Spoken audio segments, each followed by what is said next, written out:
Welcome to our YouTube channel Hindi knowledge world. आज Hindi knowledge word में हम बात करेंगे पाकिस्तान के एटॉमिक हथियार की और आईएमएफ के साथ उनकी डील की।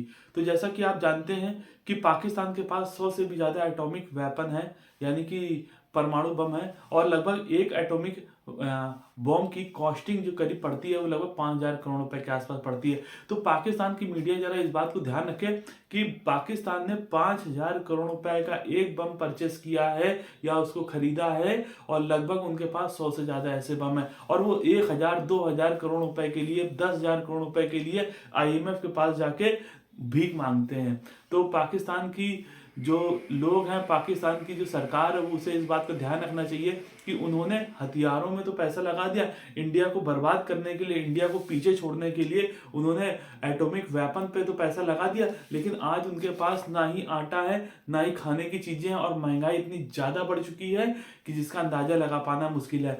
पाकिस्तान में एवरेज जो सैलरी है वो लगभग 15,000 रुपए के आसपास है, और वहां पर जो आटा है या जो गेहूं है वो 250 रुपए 300 रुपए किलो है, यानी महंगाई बहुत ज्यादा है, और वहां पर लोगों की पर कैपिटा इनकम बहुत कम है। ऐसा क्यों हुआ? इसके पीछे कारण है कि पाकिस्तान ने अपने देश को डेवलप करने के बजाय, अपने देश के लोगों को डेवलप करने की बजाय उसने हथियारों को डेवलप किया, और लगभग एक एक हथियार, एक एक परमाणु बम 5-5 हजार करोड़ रुपए का खरीदा बनाया, जिससे कि वो इंडिया को हरा तो सके एटॉमिक वार में, लेकिन उसने अपने लोगों को भूखा रख दिया, भीख मांगने पे मजबूर कर दिया। पूरा का पूरा देश भीख मांग रहा है, राष्ट्रपति से प्रधानमंत्री से लेकर हर उनके नागरिक भीख मांगने में लगे हुए हैं, क्योंकि उनके पास पैसे नहीं है। उन्होंने पैसा बर्बाद किया है, और अब आईएमएफ उनके सामने ऐसी शर्त रख रहा है जिसमें वो क्या कर सकें कि वो अपने हथियारों को बेच के अपने देश पर जो कर्ज है उसको हटा सके, और कर्ज भी पूरा हटेगा नहीं क्योंकि इतना ज्यादा उनके ऊपर कर्ज है।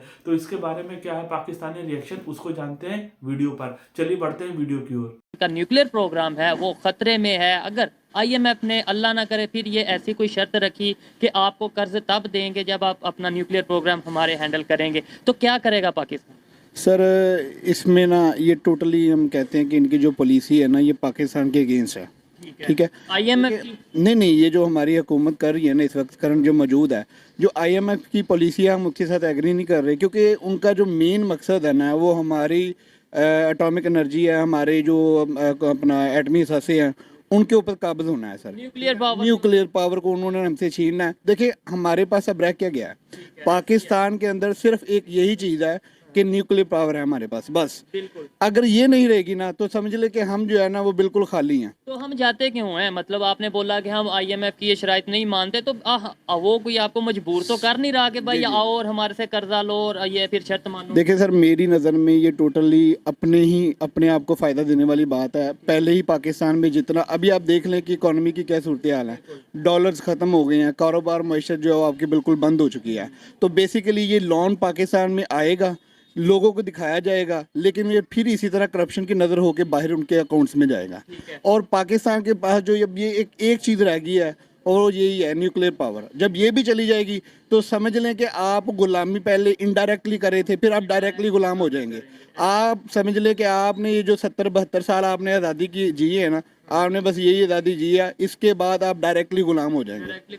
आप इस पे क्या कहना चाहेंगे? अगर जैसे इंटरनेशनल मीडिया पे दिखाया जा रहा है, इवन पाकिस्तान के मीडिया पे भी बड़े से लोग ये बात कर रहे हैं कि भाई जो हमारा न्यूक्लियर प्रोग्राम है वो खतरे में है, इंटरनेशनल पावर्स ये चाह रही हैं कि किसी तरीके पाकिस्तान से न्यूक्लियर प्रोग्राम लिया जाए, जिसमें हम कभी इंडिया का नाम लेते हैं, कभी अमेरिका का। क्या कहना चाहेंगे? असल में मैं पार्शली भाई से सेकंड करता हूँ, लेकिन एक पॉइंट से एग्री नहीं करता। असल में अगर आपने इकोनॉमी को देखना है तो उसको स्टेबल करने के लिए हमें आईएमएफ के पास जाना पड़ेगा।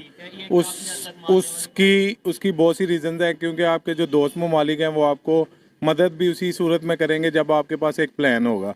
उसके अकॉर्डिंगली आप चलेंगे तो आपको दोस्त ममालिक भी से हेल्प कर देंगे, फिर आपके पास डॉलर आ जाएंगे या जो भी मामला है।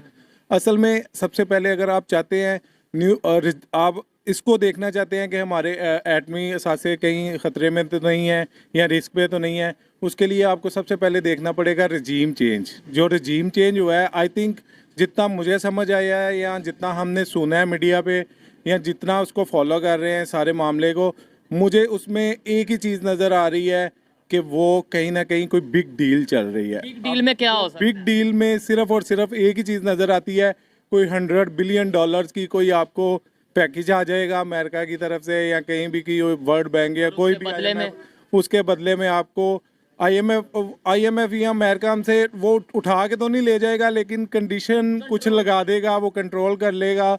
लाइक जिस तरह हम कहते हैं हमने ये गिरवी रखवा दिया, वो गिरवी रखवा दिया, तो वो गिरवी रखवा के कोई $100 बिलियन आपको मिलेंगे। गिरवी रखवा न्यूक्लियर देंगे या- पार्क को आप गिरवी रखवा देंगे या आप देख लीजिएगा।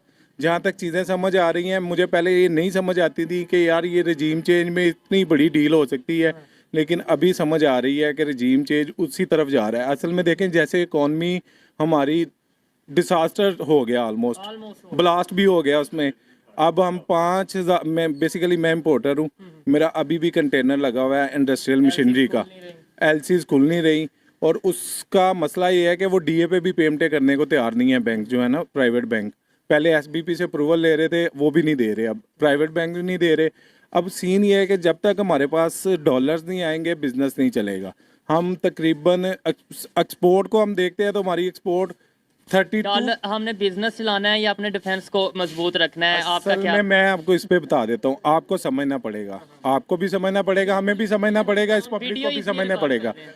हम 32 बिलियन की हमने एक्सपोर्ट की 2022 में, लेकिन हमने इंपोर्ट की 65 बिलियन की। अब ये जो डिफरेंस है ना, ये हमें हर बार कुछ रेमिटेंस आ जाती हैं, इस तरह हम मैनेज कर लेते हैं, लेकिन फिर भी हमें IMF के पास जाना पड़ता है।